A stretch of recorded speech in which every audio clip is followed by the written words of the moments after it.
Kita jawab pertanyaan. Seringkali teman yang berbeda agama mengucapkan selamat ketika Idul Fitri. Bagaimana sikap kita untuk membalas hal seperti ini agar tidak dicap sebagai kelompok yang sempit dan fanatik buta? Sampaikan ke dia, brother, kau saudaraku satu bangsa dan setanah air. Aku tidak bisa mengucapkan selamat Natal karena bagi kami Nabi Isa itu bukan Tuhan, dia adalah Nabi utusan Allah, dan bagi kami dia tidak lahir tanggal 25 Desember. Kuharap kau tidak tersinggung dengan ini. Kalaupun kau tersinggung, ya nggak apa-apa.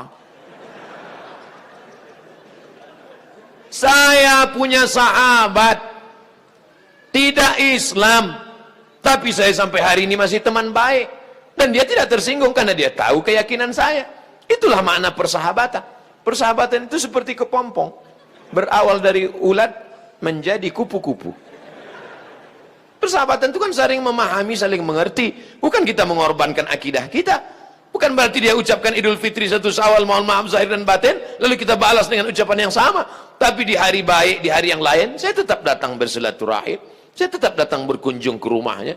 Dia beri saya minuman kaleng, dia tahu dalam akidah saya makan bekas makanan yang tidak halal tidak boleh. Dia kasih saya kue kotak, dia kasih saya minuman kaleng. Kami saling menjaga sampai hari ini. Bukan berarti saya tidak punya kawan beda agama. Semoga Ustadz selalu sehat, amin. Diberkahi, amin. Dirahmati, amin. Mohon motivasi, insya Allah. Pemuda yang berhijrah terkadang merasa putus asa karena selalu teringat dosa di masa lalu. Kalau kau masih ingat dosa, alhamdulillah. Yang khawatir justru kau nggak ingat dosa. Setelah hijrah kau merasa sudah menjadi penghuni surga, yang lain masuk neraka. Setelah hijrah, bapaknya masuk neraka, emaknya masuk neraka. Yang masuk surga cuma dia, istrinya, sama gurunya. Di kaplingnya surga itu. Memang dia panitia akhirat. Orang yang diterima taubatnya ketika dia mengenang dosa-dosanya di masa lalu, maka hatinya hancur lebur, air mata tak tertahan menetes. Itu orang yang taubat nasuha. Ini sekarang punya banyak juga yang hijrah ini. Ustadz, saya ini dulu nakal. Kartu kuning sudah datang. Banyak juga saya ketemu orang yang sudah hijrah taubat. Apa kata dia? Ustadz, saya ini semua minuman sudah saya minum, semua perempuan sudah saya rasa, dari Afrika sampai Eropa. Ente taubat apa bangga? Dosa kok bangga? Ini yang taubatnya diterima Allah SWT. Rasa takut kepada Allah. Apa tujuan puasa 30 hari? Ya ayyuhalladzina amanu kutiba alaikumusyamu kama kutiba alal ladzina min qablikum la'allakum takut. Wahai engkau saudaraku, engkau sudah punya rasa takut dalam hati. Dengan bekal takut inilah engkau akan masuk ke dalam surga Allah Subhanahu wa taala. Ada orang minta jasadnya dibakar, abunya di laut dihanyutkan. Kenapa? Karena dia takut. Sebelum zaman Nabi Muhammad SAW, karena dia takut kepada Allah. Kata Allah SWT, karena dia takut kepada aku, masukkan dia ke dalam surga aku. Makanya di antara doa, Allahumma qasim lana min khasyatika ma tahulu bainana wa baina ma'asik. Tanamkan rasa takut ke dalam hati kami, sehingga dengan rasa takut itu kami tidak jadi melakukan perbuatan dosa. Pak Ustadz, tadi saya ke mall, terus tiba-tiba datang cewek ngasih nomor, dia ngajak saya jalan, terus tiba-tiba datang rasa takut saya, Pak Ustadz. Akhirnya saya nggak jadi jalan. Takut sama siapa? Sama suaminya.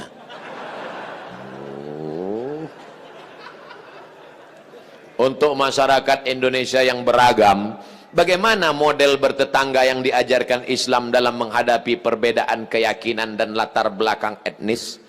Saya nyewa rumah ngontrak di Mesir di lantai bawah. Di atas namanya Baba Yosef Hana. Baba Yosef Hana, agamanya Kristen Ortodok. Saya bertetangga 2 tahun, dari tahun 2000 sampai 2002. 2002 bulan November pulang. Suatu ketika kami datang mengadu ke Baba Yosef. Baba Yosef, kami tidak sanggup lagi bayar uang sewa rumah. Karena Baba Yosef mengatakan sewa rumah mesti saya naikkan. Karena saya kena kanker. Saratan bahasa Arabnya, saya kena kanker nak. Maka sewa rumah mau kami naikkan. Kalau Baba Yosef menaikkan sewa rumah, apa boleh buat? Kami pindah dari rumah ini, Baba Yosef. Kenapa? karena kami juga lebih dahsyat kanker kantong kering. Tahun 98, 99, 2000 krisis moneter. Apa kata Bapak Yosef? Kalian jangan pindah, tetaplah di rumah ini. Setiap acara Pak Dubes datang, Bapak Yosef kami undang makan bersama, dan dia juga tetap baik dengan kami. Kami tahu kami berbeda, maka mengucapkan tidak assalamualaikum, tapi kalau ketemu sabahal khair, selamat pagi, sabahan nur, selamat siang, masa al khair, selamat petang, selamat malam. Kami saling menjaga. Apakah karena berbeda lalu kemudian kami berkumpul bersama? Ini tuan rumah beda agama, mari kita siapkan pisau dapur, kita bunuh dia malam-malam. Wala ana abidum ma'abadtum wala antum abiduna ma'abud lakum dinukum waliyadin. Kami tetap bisa bekerja sama. Di Indonesia, tetangga dekat rumah saya non muslim, kami bertetangga, tidak pernah konflik sampai hari ini. Mereka saya khawatir yang ribut-ribut di internet ini yang nggak bertetangga malah ribut. Manusia gagal paham. Kalau ada orang gagal paham, kita kasih paham, insya Allah dia paham. Yang jadi masalah ini, ada orang-orang yang cari makannya dari gagal paham. Kalau nggak gagal paham, nggak makan. Bahaya ini manusia. Mesti dibina. Kalau tidak bisa dibina, dibinasakan. Ustadz, ibu saya meninggal seminggu yang lalu.